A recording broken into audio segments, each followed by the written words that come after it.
From the rolling fields of Virginia's horse country to the manicured lawns of the White House, Rachel Lambert Bunny Mellon moved with a quiet elegance that belied her vast wealth and influence.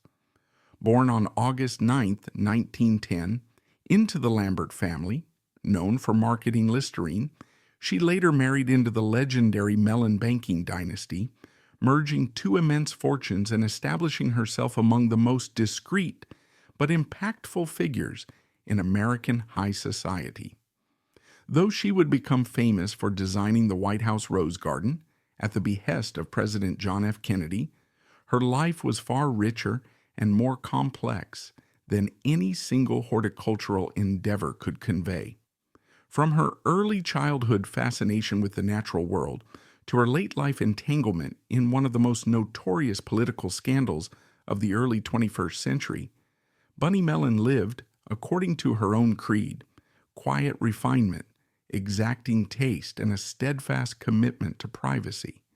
She was born Rachel Lowe Lambert in Princeton, New Jersey. Her father, Gerard Barnes Lambert, was a pharmaceutical magnate who guided the family's company in marketing Listerine, transforming it from a little-known antiseptic into a household staple. Her mother, Matilda, came from a prominent family that prized education and culture.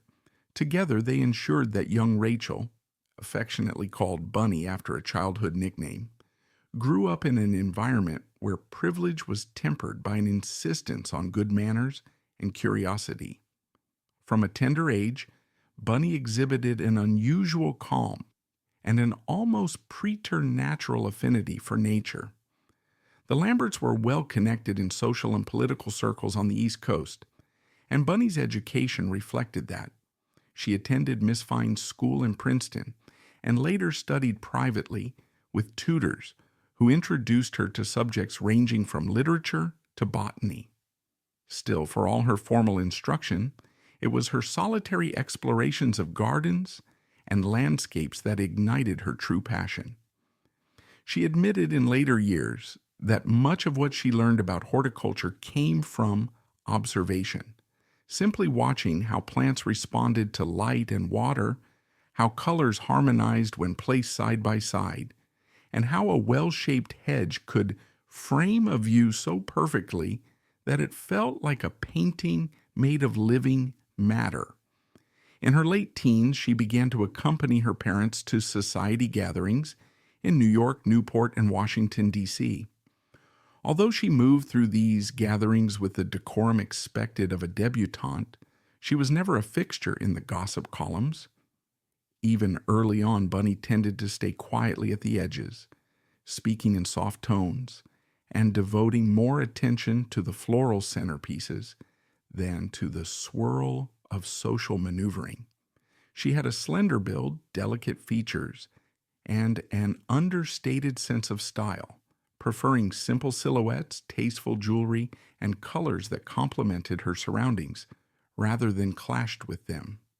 She cultivated this discreet presence for the rest of her life, even when her public profile would inevitably rise.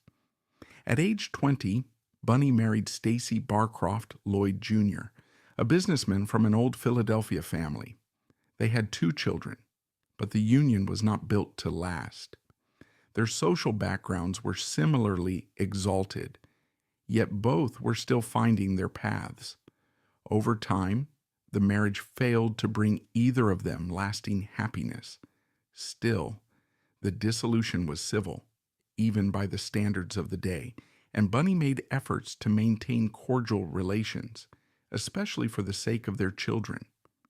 Through her social orbit, she met Paul Mellon, the son of Andrew Mellon, a colossus in banking and industry who served as U.S. Treasury Secretary under multiple presidents.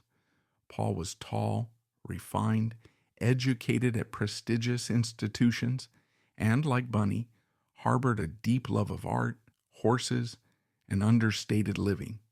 Though the Mellon fortune was immense, Paul wore his wealth lightly. Their courtship was both effortless and inevitable, propelled by shared interests and a mutual desire for a private, harmonious life far from the more ostentatious corners of high society. They married in 1948, and Bunny officially became part of one of the most storied dynasties in American finance. Paul and Bunny settled on a Virginia estate named Oak Spring Farms in the heart of horse country, where they cultivated sprawling gardens, bred thoroughbreds, and assembled what would become one of the most significant private art collections in the United States. Life at Oak Spring Farms revolved around a cadence that Bunny found deeply fulfilling. She spent her mornings in the gardens, conferring with head gardeners and sketching out changes to the landscape. Afternoons might involve writing, philanthropic meetings, or visits from friends with an equally strong interest in horticulture. Evenings often ended quietly, with a small dinner party in one of the estate's cozy dining rooms, or simple meals in front of the fireplace, far from the paparazzi who might snap photos of a more publicity-seeking heiress. Her design style, which she would later bring to the White House, was marked by what some called the Melon-esque aesthetic. Although Bunny herself disliked grand labels, she sought harmony in all things, the way trees framed open spaces, the interplay of classical statuary and wilder sections of garden, the soothing effect of a monochromatic flower bed interspersed with strategic bursts of color. A great admirer of French garden traditions, particularly those of André Le Nôtre, who designed the grounds of Versailles, she believed in structured vistas that felt natural rather than forced. Because Paul Mellon was deeply involved in philanthropic work, supporting universities, museums, and cultural institutions, Bunny joined him in these endeavors, though typically from the background. She contributed time and resources to the National Gallery of Art, which the Mellons helped establish in Washington, D.C., and she quietly funded various horticultural institutions and research projects. She had a particular interest in preserving heirloom plant species, worried that modern agriculture might obliterate older varieties of vegetables, flowers, and fruit trees. Her philanthropic giving extended to hospitals and educational programs. She was known to write large checks, but insisted on minimal public recognition. Friends described her as possessing an almost Quaker-like reluctance to call attention to her good deeds, though she did not come from a Quaker background. Her path intersected with national politics in the early 1960s, when Jacqueline Kennedy was in the White House. Jackie and Bunny formed a genuine friendship rooted in their shared interest in art, culture, and a refined aesthetic for public spaces. President John F. Kennedy, recognizing Bunny's horticultural expertise and impeccable taste, invited her to redesign the White House Rose Garden. Initially, Bunny was hesitant. She valued her privacy and disliked public scrutiny. However, the president's vision for a graceful, elegant garden that would serve as both a private retreat and a diplomatic stage appealed to her. She agreed, and the project began in earnest in 1962. Working closely with Perry Wheeler, a landscape architect she trusted, Bunny approached the rose garden with the same meticulous care she used in her personal projects. The challenge was balancing formal design with seasonal variety, all while preserving certain features that had historical significance. She believed the garden should reflect the dignity of the presidency, but also have a softness that made it inviting, a place where the Kennedys could relax, and where foreign dignitaries would sense the best of American taste. Roses were selected not merely for their beauty, but also for their resilience in Washington's climate. Paths were laid out to create sight lines from the Oval Office, ensuring that the view from inside carried a sense of harmony between the outdoors and the president's workspace. She orchestrated color palettes for different times of the year, ensuring that no season left the garden barren or uninteresting. JFK was delighted with the result, often describing the new rose garden as one of his favorite spaces. Away from Washington, the Mellons continued their relatively secluded life on their estate, with occasional visits to their homes in Antigua and Cape Cod. Bunny's circle of acquaintances extended beyond the Kennedys, including notable figures in the worlds of art and design. She collected works by Cezanne, Van Gogh, and Picasso, among others, but her own aesthetic sense was so strong that some visitors claimed her gardens rivaled those masterpieces for beauty and emotional impact. She entertained selectively, never a large crowd, preferring a few friends at a time, and served meals on flawless but understated china. She valued thoughtful conversation about art, history, and horticulture above small talk about personal ambitions or financial gossip. In her later years, as the events of the 1960s and 1970s receded into memory, Bunny might have remained an elegant footnote, forever known to those who treasured garden design, or studied the Kennedys, or explored philanthropic histories in the United States. Yet fate had another twist in store. In the early 21st century, she found herself caught in the orbit of John Edwards, a charismatic North Carolina senator who ran for president in 2008. Edwards campaigned on a populist message, denouncing income inequality and championing the needs of America's underprivileged. Bunny, who had always maintained that the wealthy have a moral obligation to use their resources for the public good, appreciated Edwards's rhetoric and believed he might be a transformative political figure. Despite their enormous differences in background, her, the epitome of old money discretion, him, a small-town lawyer turned politician, they found common ground in philanthropic ideals. As Edwards's campaign progressed, Bunny, by then in her 90s, quietly funneled large sums of money to support him. Some of these funds were allegedly used to hide the existence of his extramarital affair with Riel Hunter, a scandal that broke into national headlines and led to criminal charges against Edwards for alleged campaign finance violations. Investigators claimed that the money Bunny provided had circumvented campaign finance laws in an attempt to shield Edwards' reputation during his presidential bid.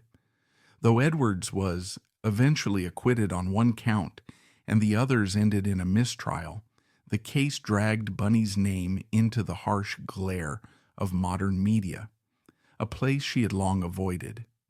The image of the aged but still impeccably dressed heiress, being deposed and questioned by lawyers, stood in stark contrast to the reclusive gardener whose greatest wish had been to leave a legacy of beauty and quiet philanthropy.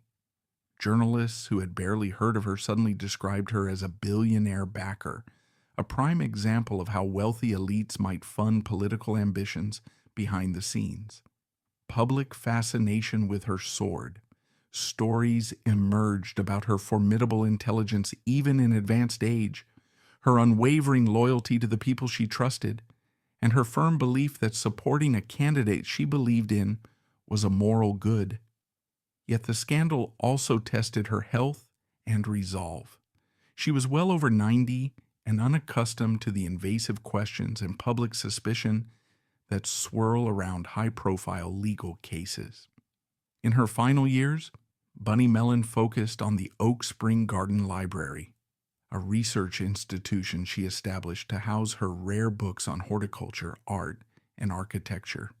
She wanted future generations to learn from her experiences, hoping that careful, sensitive land stewardship would carry forward as an American tradition. She passed away on March 17, 2014, at the extraordinary age of 103, leaving behind an estate that included an unparalleled collection of art, manuscripts, and of course gardens that she had lovingly shaped over the course of decades. In the wake of her death, obituaries offered a portrait of a woman who seemed both entirely of her patrician class and somehow outside of it, bridging centuries of social tradition with an almost modern sense of personal agency. She was frequently compared to other grandees of mid-century America, women like C.Z. Guest, Babe Paley, and Gloria Guinness. Yet she never courted the paparazzi or turned herself into a style icon, though she had an innate sense of dress and a talent for interior design.